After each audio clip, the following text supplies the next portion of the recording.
Hello, yes, that's right. It's Joe here live for Joyrider TV, back with some more scintillating Q&A, where I'm going to be looking at answering your most challenging catamaran sailing questions. Today, if you didn't know, something very exciting is going to be coming up about 25 minutes into the session. Can I set a timer for 25 minutes? That is the big question. No, I think in short, I'm not using the Timex Ironman that I'm used to. I'm now running, what even is this? It is a Casio. Yeah, I've been using Timex Ironman triathlon watches for years. And then just before the Tornado Worlds, I had to replace my Timex with a Casio, and it made the event that little bit more challenging. So later on in this episode of the Q&A is going to be, because I am now, if you hadn't heard, a brand ambassador for SUNGOD sunglasses. They've asked me to do a giveaway where we're going to be giving away some pairs of SUNGOD sunglasses. So stay tuned, and about 25 minutes in, I'll be going through the details of how you can get involved with that. Oh yes, very nice. All right, just like to check in with those who are checking in. We've got Benny on board. Hello, Benny. I believe Benny is in Sweden. He's got his coffee, waiting for some good stuff. Yeah, hopefully I have some good stuff. Leland Lee is on board in Clearwater, Florida. I get the impression Leland Lee isn't afraid of an early start, always on board. Ryan, I think, beating everyone else for the early start today in Maui. Good to hear from you, Ryan. Good to have you on board. And also on board, we've got Declan, also in Sweden. Great to have you with us. Ryan and Declan, if you're wondering, why is there writing in green? And Russell, in fact, there as well. Because they're channel members. It's a great way of supporting the channel without even having to leave YouTube. And you get some fabulous custom emojis to use in the live chat, as well as, even though there hasn't been so much recently, early access to all the videos that are coming out. There we go. Leland Lee says, can you start off with a Q? All right. Can you talk about rudder tiller pull and some causes and fixes? Yes. Let's go straight in.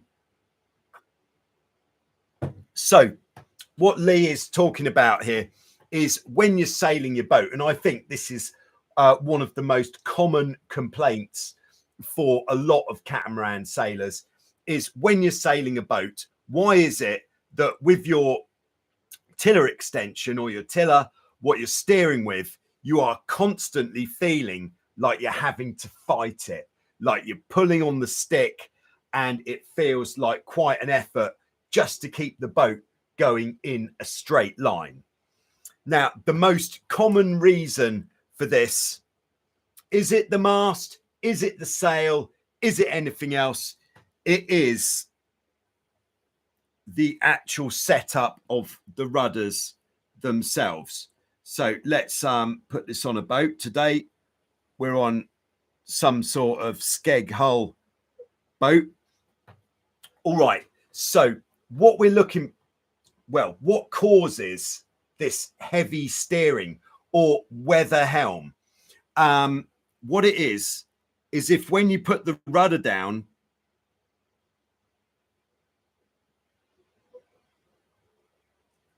it's if the rudder blade, when it's down, sits far away from the boat, behind the boat. So this is the incorrect position for the rudder blade, and it is going to make the steering feel incredibly heavy. So one of the main reasons it might be in this position is just that you haven't correctly locked down the rudder blade. But if you have locked down the rudder blade and it still feels like it's in this position, then there is an adjustment that can be made. A good thing to do is when you go to launch your boat, especially if you use a trolley or beach wheels to launch the boat. So there's the wheels, boat sat on the trolley. As long as the ground is quite comfortable, get somebody to sit on the bow of the boat so that the bow of the boat is hitting the floor. And with the bow of the boat on the floor, it means the back of the boat is high enough up so that you can put the rudders down on the land. So put the rudders down, lock them down on the land, and then grab the rudder blade here and pull it backwards. And if it can move, then this is going to make the steering much heavier. So even if it moves backwards enough to get a finger in between the rudder blade and the rudder stock, so the rudder stock would be like this. If you can get a finger up here, then you're in for heavy steering. And of course, if you can get anything else up there, like if you could put a small marrow in there, or perhaps your telephone in the gap there or something. I'm just looking around for things that you could stick up, or I don't know, other things. So if there's a gap in there, the bigger the gap is, the heavier your rudder is going to get. So what are we looking for? We're looking for the rudder blade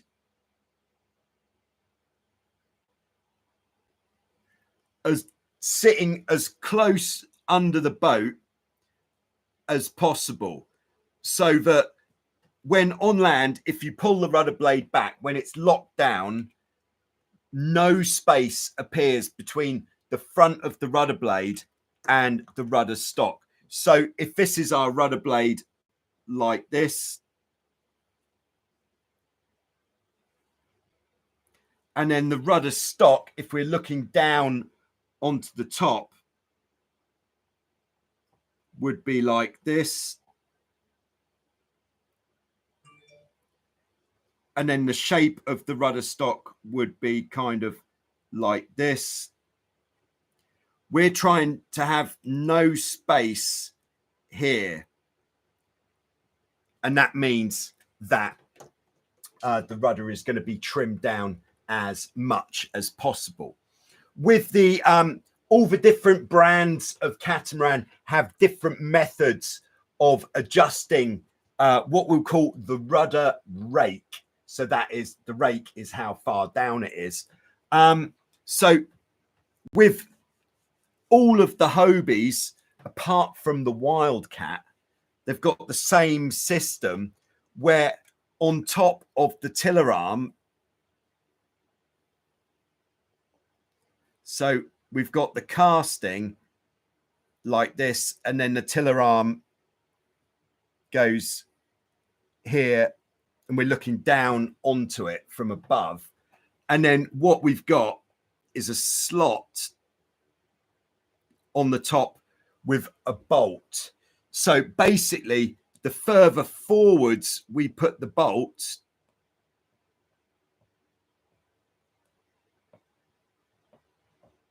like this, the more it's going to push the rudder blade under the boat.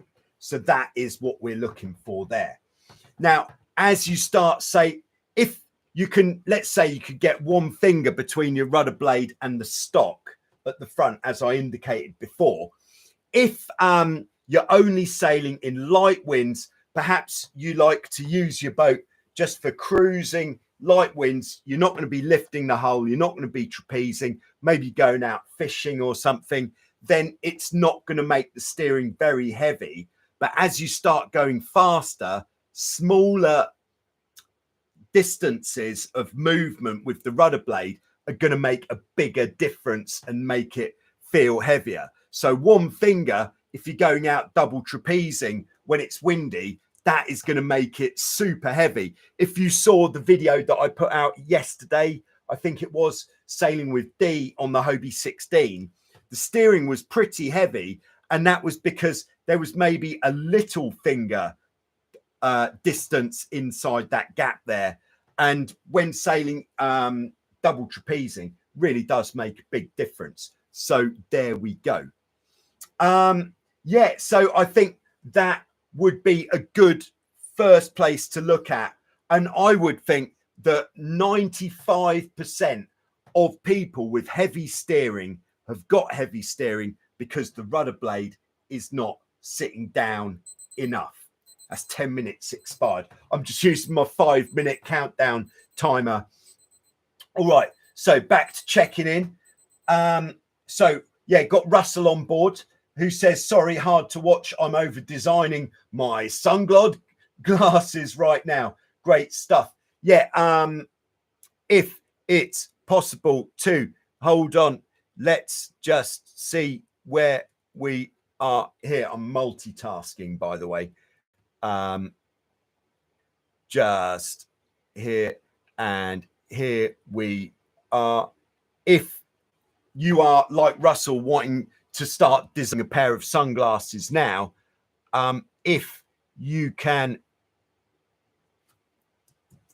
part of the point of this promotion is so that I can get more people to visit their website using my unique link, which I've just put in the live chat, and it is of course in the description below. So if you can use that unique link, then off you go. Fun times ahead. All right, we've got Jill on board. Hello, Jill. Coming at you from rainy Tampa, Florida. Yeah, it seems that the weather is a bit of a mess of late. I've heard that in the UK, traditionally not as hot as Greece, is right now probably not just as hot as Greece, but actually significantly hotter. How about that? All right, got Cuck Solly on board. Great to have you with us, Solly. Have a great day to everyone. Nice. All right, Ryan in Maui says Nacra 500 floating with that skeg hull design. Hashtag honeycat. Yes, big shout out to all the Nacra 500. Or in fact, big shout out to all sailors of boats with skeg hulls. What about the Hobie Getaway sailors out there? How's the challenge coming on? Still waiting for some more big numbers to be hitting the speed stick.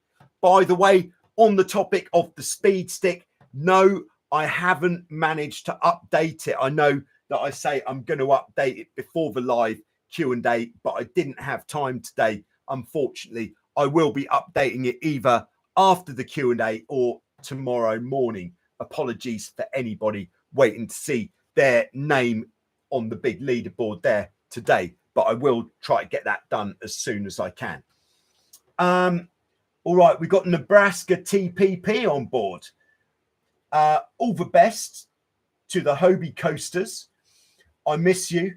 And the saltwater monohull sailors, no hurricanes, please. Okay, yeah, let's keep the weather nice, I think. All right, we've got Joaquin here on board. Nice wind this weekend. Did you measure how much it was?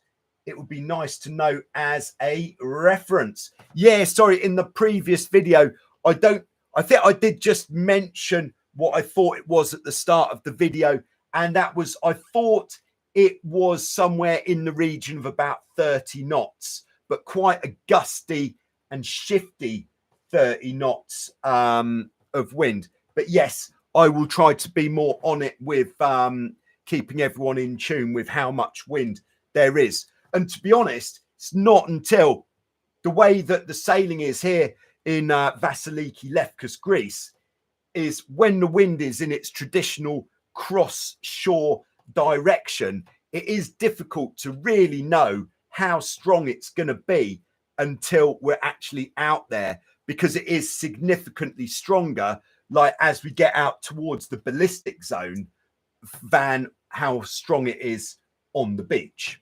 But first preloaded question of the day, and this is actually on the topic of wind in Vasiliki Bay. This comes from Luminar NG. How are you able, I think in this like previous video, yesterday's video, it is quite a good example of spotting the gusts, the wind shifts and the holes. Sometimes it's actually the hole which makes it more difficult to sail, because if you're going full power double trapeze and then you sail into a region of less or no wind, this is when things can really start to happen, because you end up getting dunked in the water.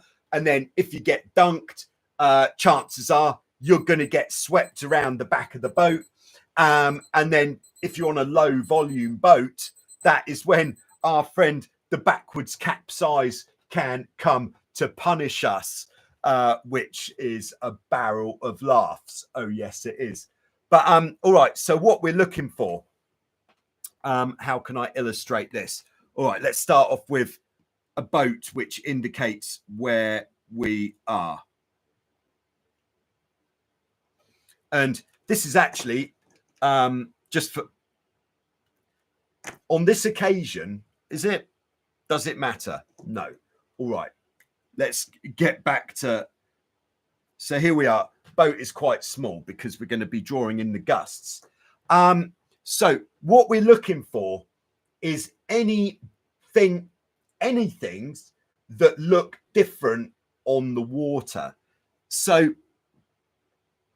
if let's say wind is coming from here, so the way we can spot the gust is it's how close together or how steep the small waves are on the water. So if our normal waves are like this, or chop is like this, then, and that looks consistent, then we should be able to tell that it's going to be quite a consistent bit of wind. But what we're looking for is where these bad boys start getting closer together.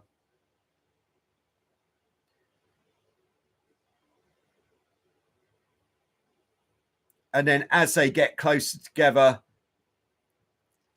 what that means is the air is moving faster over that bit of water, which is going to make it look darker.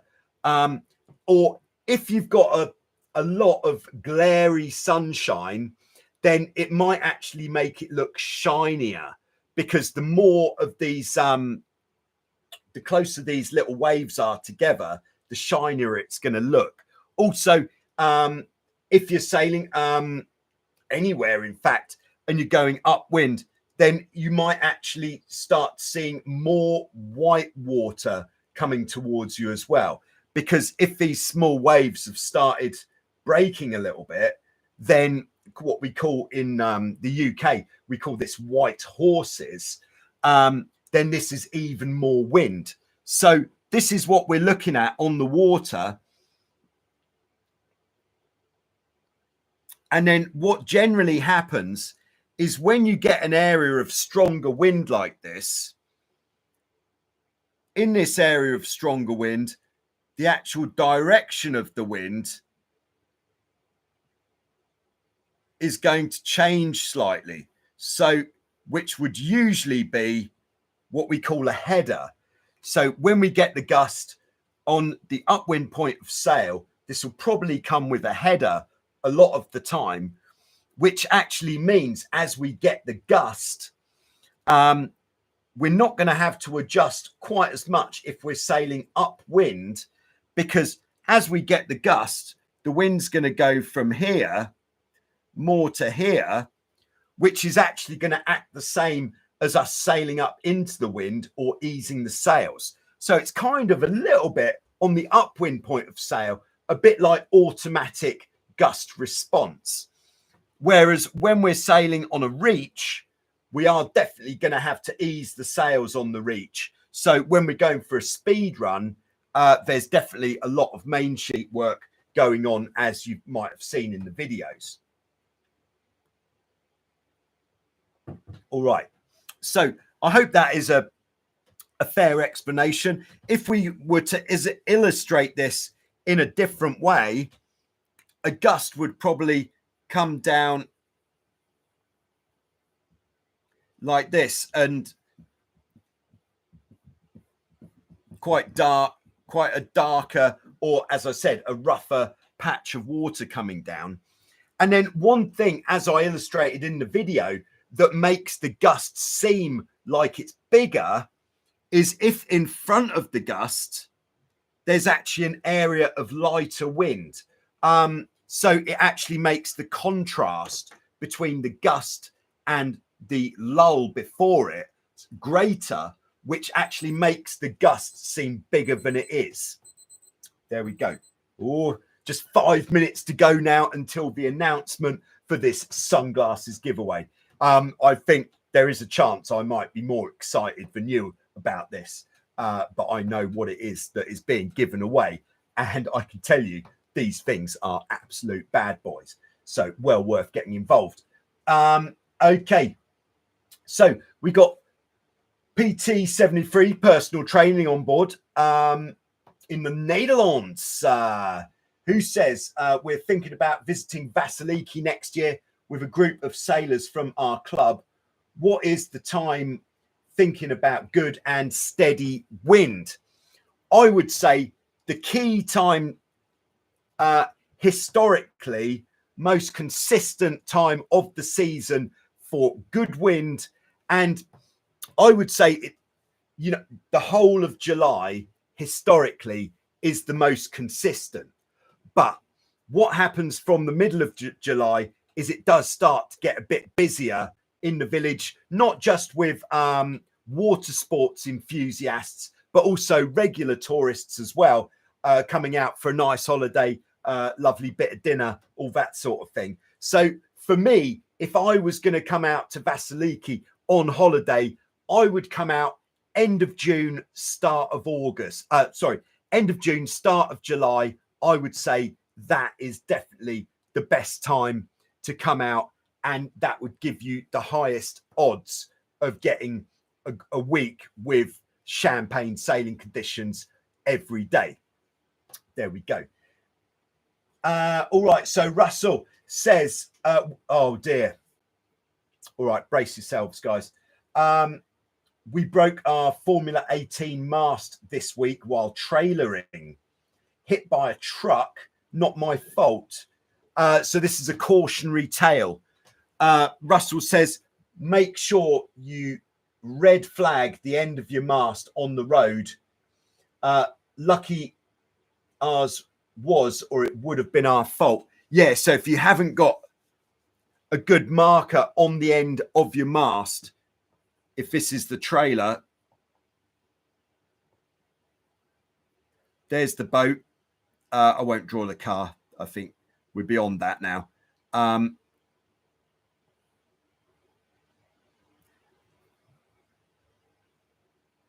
then there's the mast on the trailer. Make sure you've got as much at the back of the mast to draw attention to the fact you've got a mast hanging out the back of your trailer. What I try to do is to not have to have as little mast as possible extending out from the back of the boat. So I think on my Tornado trailer, I actually have the end of the mast level with the back of the boat, and then some of those big stripy, this, I haven't got a red pen available just now, but these big red and white stripy reflective boards on the back of the boat, so anybody, whether it's night or day, can really see that there is something going on up ahead.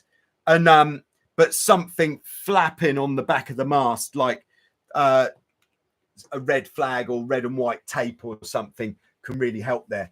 Unlucky Russell, I hope you're able to get that replaced quickly, and hopefully that is covered by your insurance.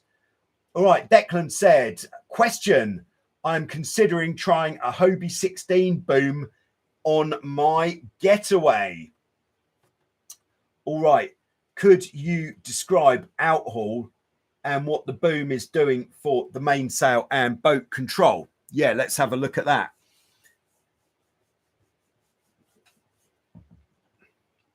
So if we just look at the bottom part of the mainsail, when we're not using a boom, so on a boomless sail, there's the mast, and the bottom part of the mainsail, we don't have much control over without a boom. So chances are on a boomless sail, like on a Dart 18, a Getaway, Hobie 15, boats like that, we're going to have quite a lot of curve in the bottom part of the sail, which we're not really going to be able to do that much about, unless the only way we can change this is if this is looking at the bottom of the sail from the side, and then this is the clew here, so that is the mast end there. If we've got a number of different holes that we can attach the main sheet to, these are going to work a little bit like using the clew out hole that you would have if you've got a boom. So the further forwards that we attach the main sheet, this is going to pull the sail back more, flattening the bottom out, whereas the further back we put this main sheet is going to be more down, which is going to put more curve into the bottom of the sail, and it's going to give us a tighter leach. So with a boom on the sail, we're going to have much more control of how much curve we can have in the bottom of the sail.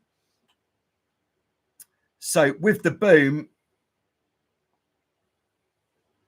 we really have got very good control, but on the shape at the bottom. But also with the boom as well, what this is going to do is when we sheet in the sail which has got a boom, this is going to push forwards when we sheet in, and that is actually going to push the mast round.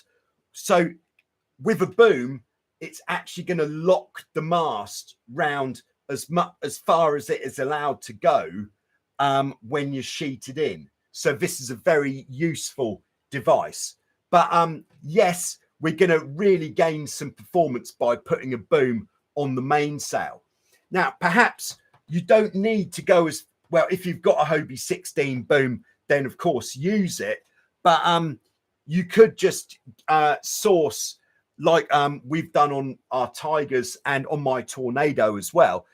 We've just sourced some aluminium tube, put a fitting on the front which fits to the mast, and then at the back we just have a simple rope going from the boom through the clew of the sail, and then just some knots which fit into a notch on the back of the boom to set the outhaul for different wind conditions. So the loose-footed boom, two types of boom. One is a tight-footed boom, like on a Hobie 16, where the bottom of the sail actually feeds into the boom. This doesn't give us as much control, whereas the loose-footed boom, like on a Formula 18, just trying to think of some other examples, like on a Laser, the loose-footed boom gives us much more control of our sail shape there. So yes, I think this is really going to help.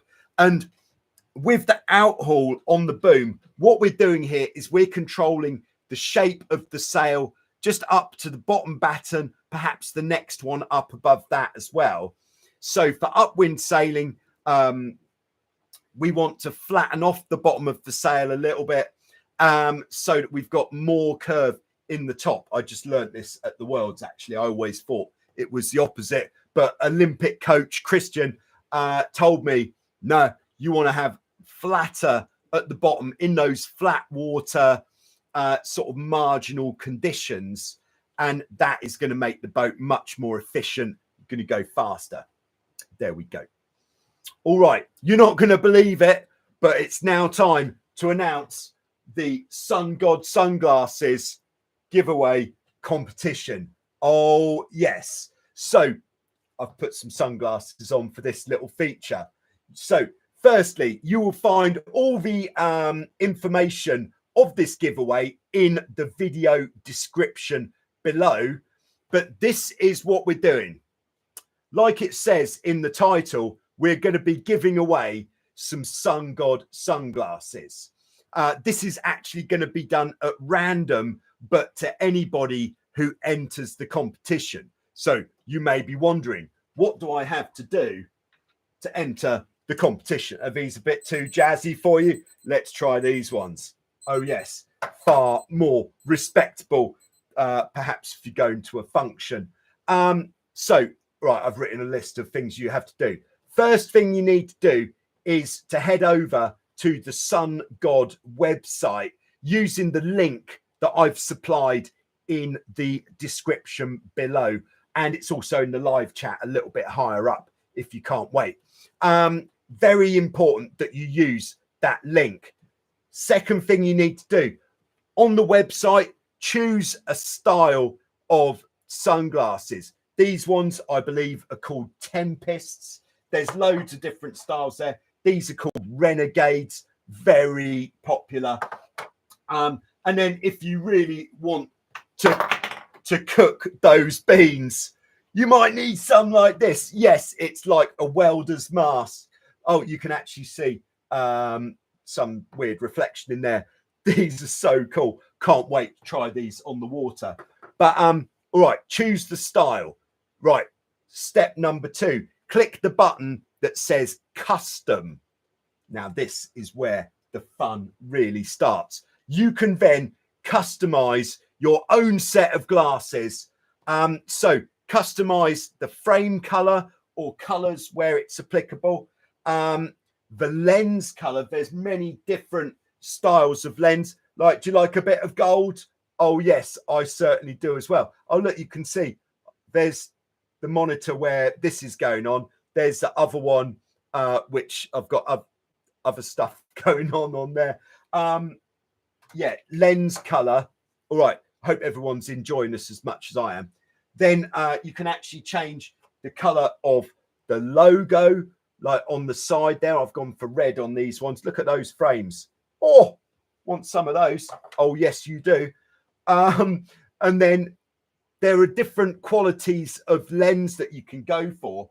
These ones I've gone for 4K polarized, very nice. They're slightly less expensive than these ones, which are 8K polarized.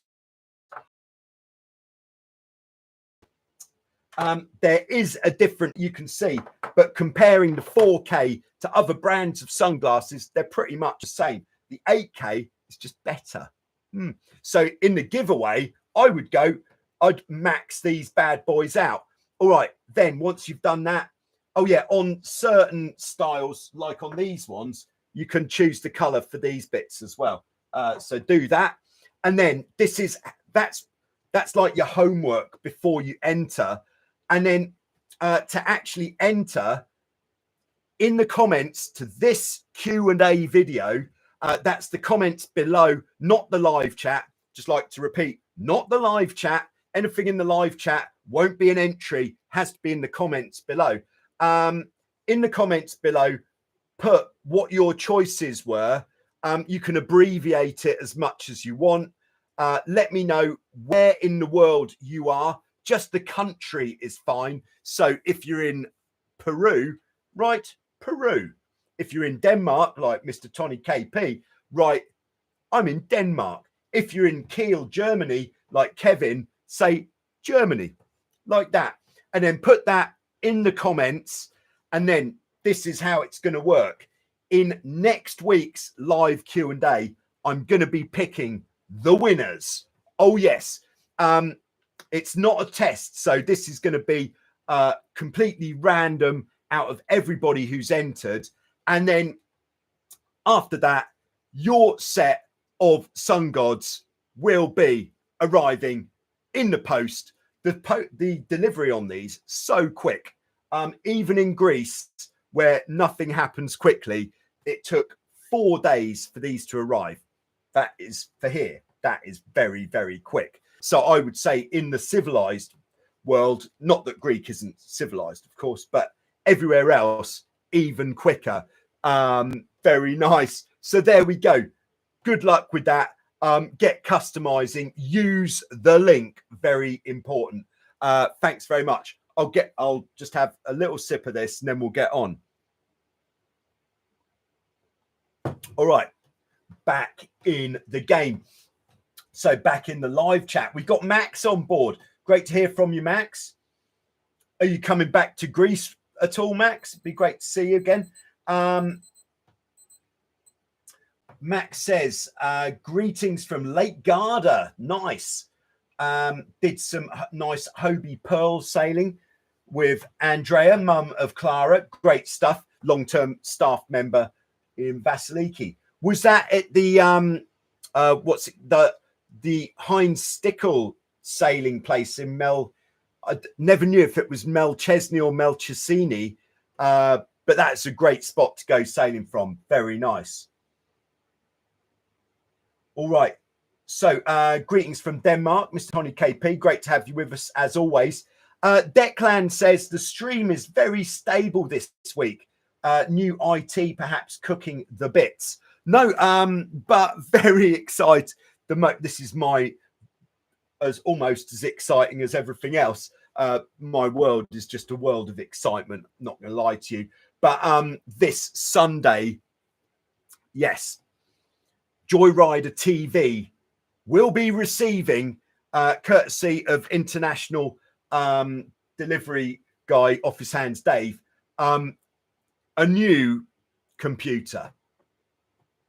Yes, it's very good news, because the old 2013 that I've been using for the last 5 years, I do believe it is on its last legs. Before I could start this Q&A, I had to restart. Well, I don't know if I had to, but I restarted 4 times just to make sure that it would work. So maybe that is why we're a bit more stable today. All right. So Ryan in Maui, I believe this might be a question. How about some comments on Jib Traveller and why you would opt to travel the jib wide of centre? Getaway has no adjustment. Nacra 500 has small adjustment. Hobie 16 has a track. Yeah, this is a fine question. So with the Jib Traveller on any type of boat, I know some boats don't have a Jib Traveller, which is a bit of a hindrance if we're really looking for optimal performance when it's windy. But if let's have our boat here. So the bottom line with the Jib Traveller, if you're lucky enough to have one, is if you're traveling the main Traveller out, and let's talk in percentages. So if we travel the mainsail Traveller out 50%, like here, then we want to travel the Jib Traveller out more than 50%, which would generally mean maximum, because the amounts are pretty small on the Jib Traveller. But if I'm traveling the main Traveller out 50%, I would travel the Jib Traveller 100%. Now, why are you doing that? So if we think we've got pretty flat sails here, what we're trying to do is just to keep the airflow good between the mainsail and the jib, what we call the slot. Because what the slot on the boat does is it accelerates the wind that's coming off the jib, and it accelerates that over the back of the mainsail, which creates a bigger, a bigger difference between the leeward side of the sail and the windward side of the sail, which means that we're getting more of this. Is it called the Bernoulli effect? Who can say? Quite a lot of people, I believe. I bet there's some scientists who could say, oh yes, this is about oh gosh, I've forgotten all my words. Mr. Bernoulli was definitely involved, but we're just trying to accelerate the wind through here, and this is going to give us good airflow round this bit of the sail. But what we are trying to avoid, like if we didn't travel the jib out and we did travel the main out, so if we had the jib in like this, can you see what is going to happen with our airflow? I think you can. The wind coming off the jib is going to hit the back of the mainsail square like this, which is then going to give us this turbulent airflow. Maybe it will sort itself out by the time it gets to the back of the sail, but that turbulent airflow is going to do us no favors. It's also likely to backwind the mainsail if it's windy, which might, in a really poor situation, actually rotate the mast the wrong way, because if we've got that much pressure pushing the wrong side of the mainsail, it could backwind the mast, which could actually lead to bending the mast, damaging it, or even breaking the mast if it's a slightly older boat. So there we go. That is why we are traveling the jib out. Now, if you have got a boat which doesn't have a jib traveler, and you're not too keen on fitting a jib traveler to your boat, but you'd like to have some of this sweet airflow on your boat, then there is a way, possibly, depending, that you could do something. And that would be if, let's just simplify it as much as we can. If this is our front beam here,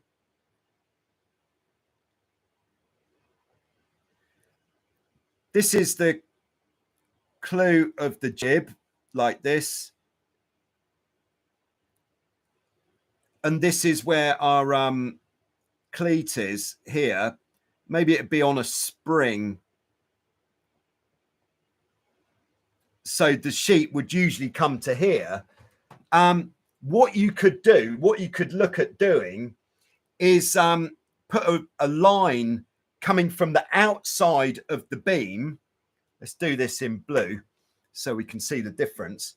If we have a line coming from the outside of the beam and have a block or a ring on that line, and then with the jib sheet, we could then take the jib sheet through that block and then to the cleat, which this is actually what we'd call a barber hauler, which is a different type of traveler for the jib. Could also be used something like this for a spinnaker as well, incidentally. And that will change the sheeting position of the sheet. Of course, if we've got a purchase like most boats do on the sheet, then we'd need to do a little bit of head scratching to make that work. Like we might need 2 blocks there for that to run through. But that is a basic barber hauler system that you could fit on your jib system, just to see what it's like if you put your sheeting angle further outside. All right. Oh, Mr. Tony KP, very important, says, don't forget to hit the like button. Please hit the like button. Even if you don't like it, still hit it, because it'll make me smile. Thank you. All right. So Max says, yes, he was at Stickles' place at Melchesney on Lake Garda. And yes, we're sure to come to Vasiliki next year. Might even be bringing out some more sailors. Great stuff. All right. Rob T says, best way to transition to downwind from broad reach in stronger winds. Okay, I think it means from a beam reach in stronger winds. This is one of my favorites. I know we haven't really touched on this lately. In fact, next time it's windy, how about I go out and make a fresh, brand new high wind bear away video, looking at all the different ways we can turn the corner. So the high wind bear away, wind coming from the top of the board, as always, is if we're sailing this way and we want to turn to this way. No, that would be a high wind tack. Anybody who's spotted that is ahead of the game. So sorry about that. It's been a long day. So sailing upwind, and we want to turn away from the wind onto a broad reach. Now, the trick is that if we kind of think about when the boat is most powered up, if you just look at it like you might do with a completely layman's mind, without knowing anything about sailing, would you think, answer is yes, by the way, that the beam reach where the wind is hitting the sails side on is the most powered up point of sail? I would say yes. That is the most powered up the boat is. So when we're doing the high wind bear away, what we're trying to do is get through this point as soon as we possibly can. All right, so another way we can look at it is on our traditional points of sail diagram. Let's go this way. Points of sail diagram, like this.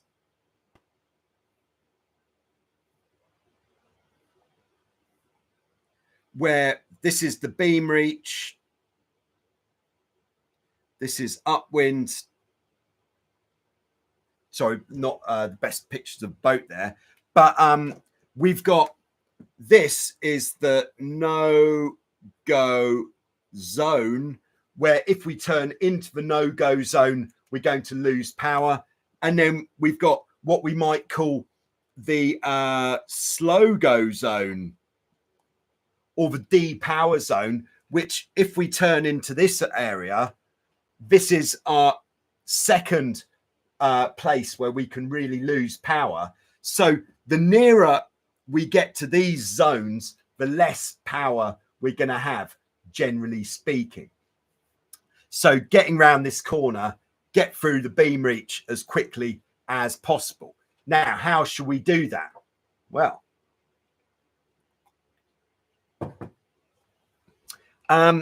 we can do it, to be honest, and we'll do this in the video, we can do it sitting on the boat, or we could do it still out on the trapeze. Just depends on how, what is the word, how confident you're feeling.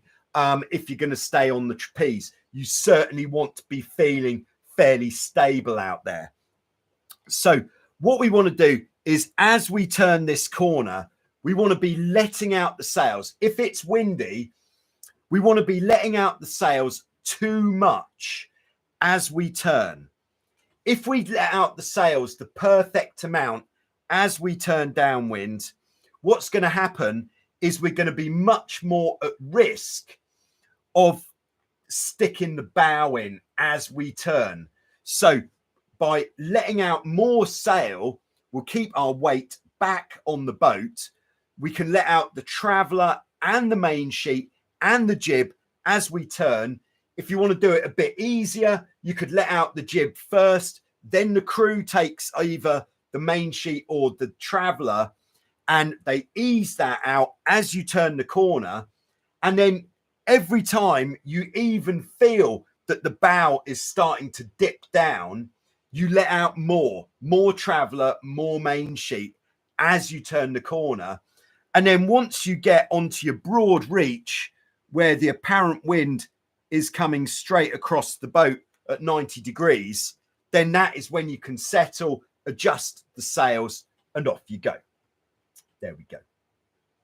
All right, if I may, could we have no further questions, please, in the live chat? Comments are great, but no further questions, please, because we've been going 50 minutes and I've still got some pre-loaded questions to go through. All right, so just scrolling back. So there we go. Yeah, Declan says, let's all try to coordinate next year to have a blowout joyrider week. Yeah, that would be nice. I would definitely get involved with that. All right, we've got Nate on board. Hello, Nate. How do I get the correct jib luff? Says puff, but I think it's luff. Autocorrect. Tension. I just pull the furling jib back a getaway. I think had it tied too tight at the head of the sail. Yeah, with the jib luff tension,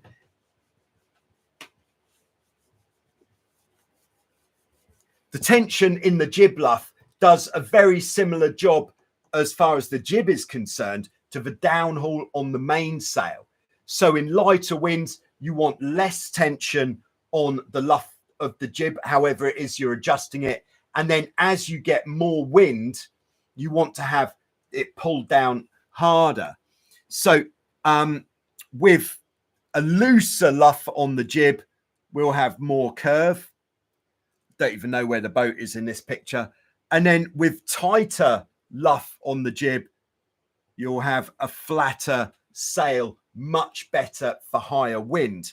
But if we're going, you know, if you're in the getaway challenge, you're looking to get as much out of the boat as possible, maybe go for slightly less tension in the luff of the jib. Question: when is there not enough tension in the luff of the jib? This would be if you've got horizontal creases in the sail. It means your jib luff is definitely too loose and you need to pull it tighter until you get rid of those creases. Question: how do we know if it's just way too tight? If you over tension the luff of the jib, yes, you get a very flat sail, but the actual luff will kind of get almost like a 90-degree crease in it, which is definitely when you've got too much tension in the luff of the jib. So to find the correct amount, I would pull it on as hard as I can. And then when this crease appears, this 90-degree kind of crease, I would just back it off a little bit until that flattens off. There we go. All right, Declan says, Bernoulli effect, Boyle's law in practice. There we go. Thanks for that. Nice idea, noted. All right. Russell says, I'd love a video for upwind mark rounding, offset mark survival, downwind mark rounding in 20 knots plus. Oh, yes, let's do that. We will go through this on. Also, here we go. Just before I finish there, Russell, on Sunday, coming with Office Hands Dave, something very exciting from Whirlwind Sails is going to be arriving on the Vasiliki Beach. Not going to spill the beans too much here, but I am so excited for this. It's been a long time coming. Yes, and yes, and yes, this is really going to be used in this survival mark rounding video, which we're talking about here. Very nice. All right, we've got Francesco on board. This is nice. All right, I like this. To pronounce this town name on Lake Garda, try it with Malchesine. Malchesine. There we go. So not Mel Chesney. Oh, no. Malchesine. Thank you for that. That helps. All right. Nate says, when I read The Art of Science of Sails, it made the case that the slot would slow the air or push the air further back, so the mainsail experiences wind further than 90 degrees. Maybe I should have a look at that book. Thanks for that, Nate. Brian says, hey, Joe, I just bought an old Hobie 16 here in San Diego, California. Great stuff. I struggle to sail it upwind effectively. Do you have any tips on how to get a better angle upwind? That is a big question. Tips to sail better upwind angle. Best thing to start with is get your traveller in the middle, jib traveller in the middle, assuming it's not desperately windy, and then bring the jib in. Not, let's say, 8 knots of wind. Bring the jib in so that it's not as tight as you possibly can, but just about an inch, 2 inches off maximum tension, and then just sail the boat up to the telltales on the jib, so we're getting those streaming straight back. If you need more on telltales, I've made a video on telltales. Just put it in the search, telltales, Joyrider TV, and then steer the boat to the telltales, and then bring the main sheet in. Again, looking at the telltales on the main sheet, and get those bad boys flying very nicely as well. That is going to be a good starting point. Sorry about the brevity of that answer, but we're almost at 1 hour and I've still got quite a few preloaded questions to look at.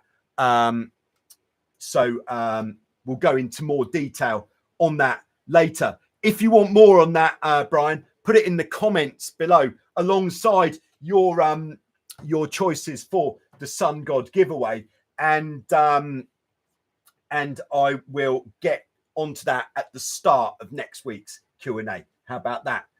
Or I could link some videos on the topic. All right, Declan says, for the barber hauler, how about a big S hook which will grab both jib lines, taking them outboard on the getaway? I've fitted new eyes on the cross beam, but yet to put in the S hooks. Yeah, I think brilliant. Obviously, with these hooks, it's not going to run quite as nicely as blocks when it's windy, but you'll still get the same effect.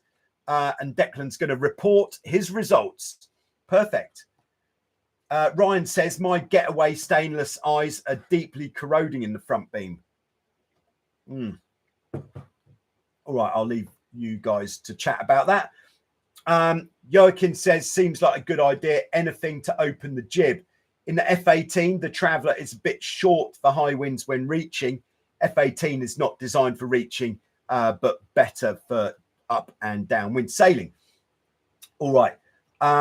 Joachim says, I've thought of adding something, but the jib is too small to get creative with it. Yeah, I think no need on the F18 on the jib for a barber hauler type thing, because you've got a spinnaker. Massive effect. All right. So Declan's requesting an unboxing video. Yes to the unboxing video. If it's not in a box, I'll put it in a box, so then we can take it out of the box. How about that? Okay, so we've got China Clipper 1. Again, thank you for your videos. Always put me right on the boat with ya. Keep it going. Thanks very much for that. Okay, so please, no further questions in the live chat, and we're going to go back to the preloaded questions to finish off. So let's see who is next. Preloaded. Oh, I like this. This is from Orford Graham, who says, why 2 rudders?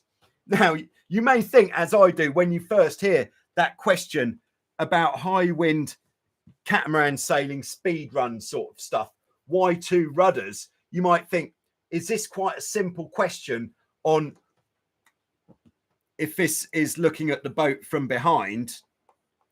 Why not just 1 rudder in the middle? Well, just to explain this one, although I'm sure this isn't what Graham meant with that question, is if we just change the angle of the sea. So if that's not flat, if we fly the hull and we've only got one rudder, we're not going to have much rudder left. So that is the fundamental reason of why 2 rudders on a catamaran.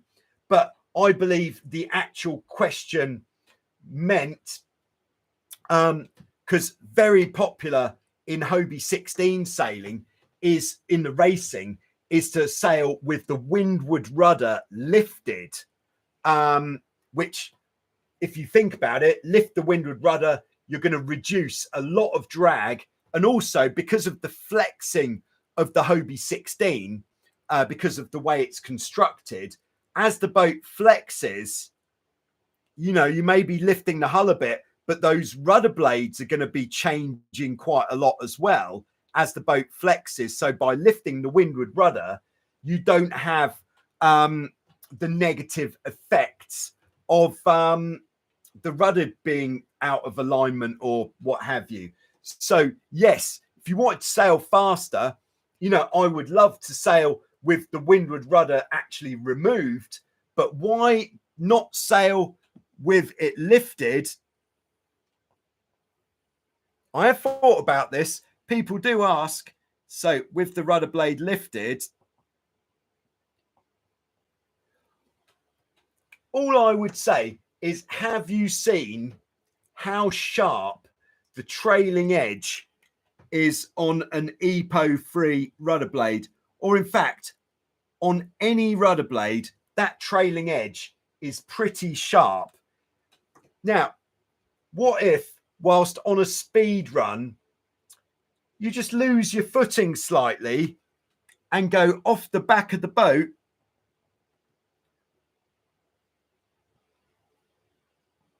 one leg going either side of the rudder blade? Ooh. Ouch. That is why. There we go. It's to avoid that. There we go. I think that's pretty good drawing, actually. Best drawing of the day. Thanks very much. Let's vote on that later. All right, next question. All right, this is from Roger, who says, do you always have the traveller in the middle?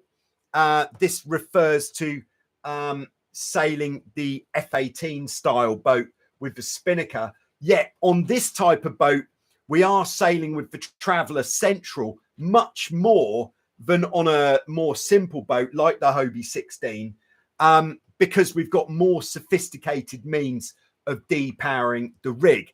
More sophisticated, like we've got a very powerful downhaul. We've got a mast that we pre-bend, which by pre-bending the mast, it means we can take a lot of the shape out of the mainsail. So it's much flatter, more efficient.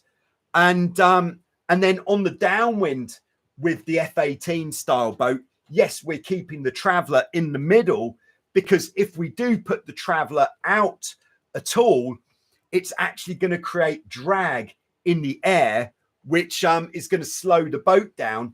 And the way that we sail the boat, even in a strong wind with the spinnaker up, when you think, how on earth can you sail with the spinnaker up when it's 30 knots of wind? It's by sailing as fast as possible, because as we go faster, we reduce the difference between the wind strength and the boat speed if we're going downwind, and that means we can handle more power than if we're sailing slowly and then we've got all of that wind just try and knock us down.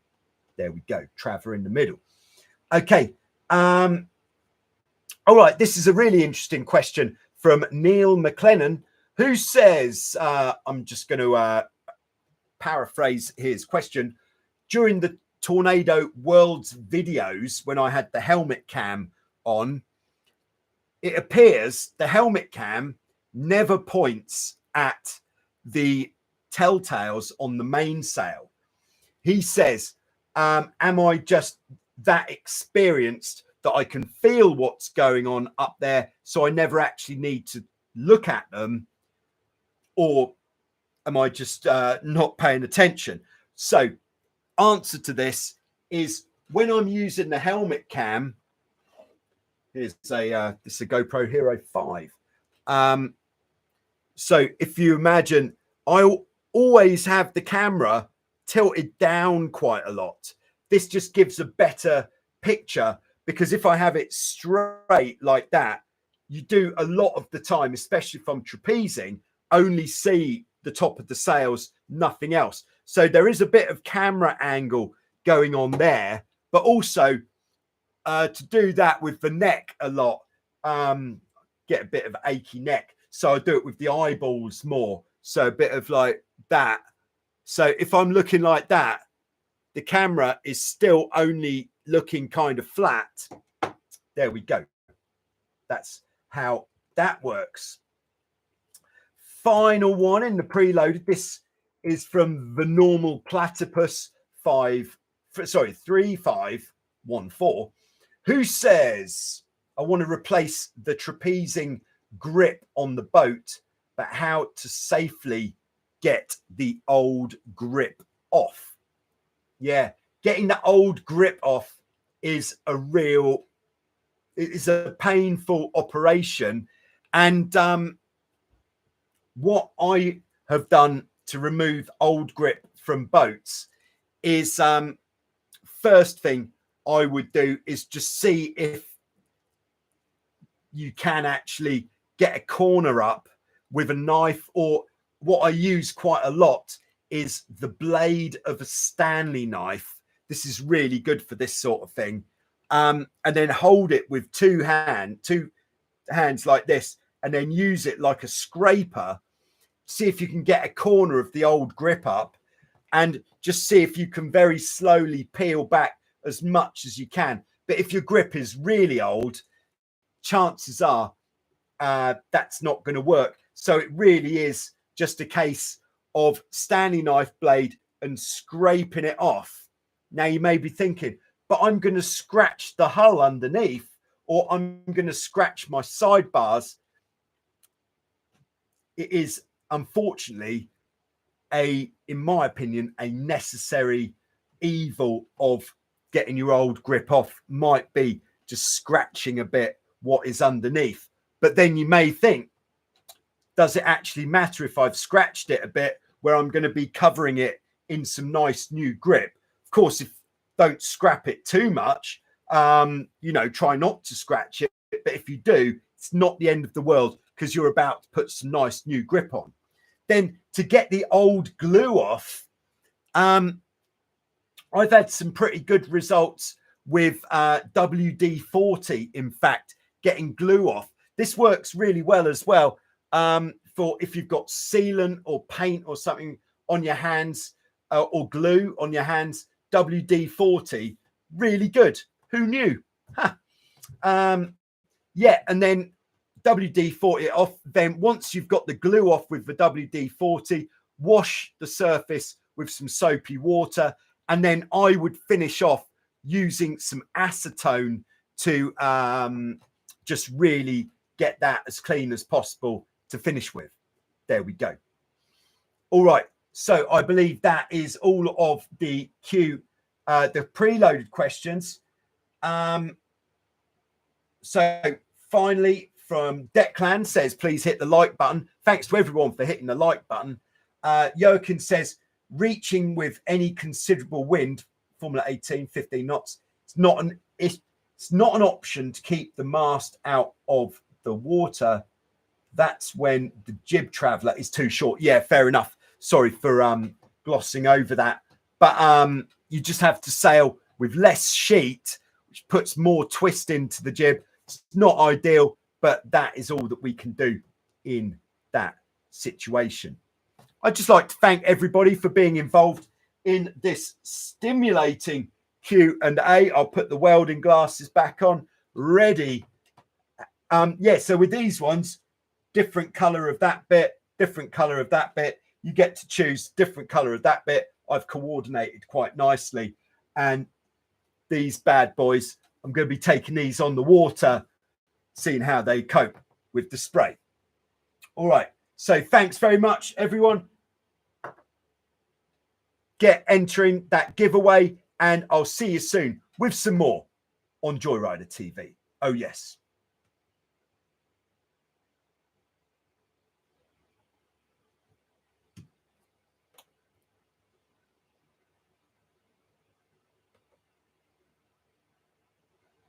Maybe I'm still here. Just trying to end this stream by pressing the button that says end stream, and she's not having it. So if I'm still here, apologies. Why is nothing working? Might have to reset the computer again. All right, I think maybe I've worked it out. Okay, I've worked it out. See you later. Cheers.